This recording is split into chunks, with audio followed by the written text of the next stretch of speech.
За амрын ирээ өнөөдөр орон нутгийн зам жолоочид маань хурдаа хэрхэн тохируулж байгаа талаар хүрсэлтийг та бүхэнд харуулъя.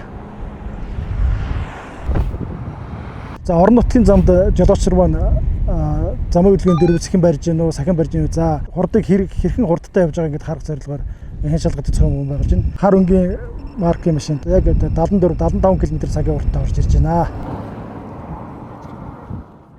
Энэ миний урд явж байгаа TVR-ээс сая хурд хэмжээгээ цагтаа дөрвөж ирэхдээ 75 км/цагийн хурдтай орж ирсэн.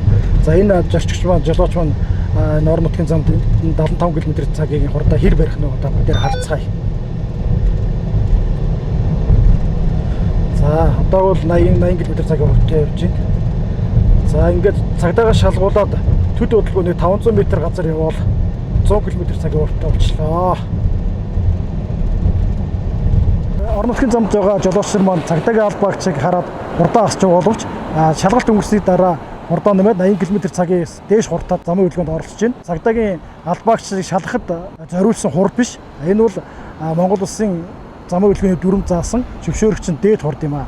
Жолооч та бүхэн маань орон нутгийн замд зорчихдоо 80 км/цагаас дээш хурдгүйгээр зорчихыг цагдаагийн байгууллагаас зөвлөж байна.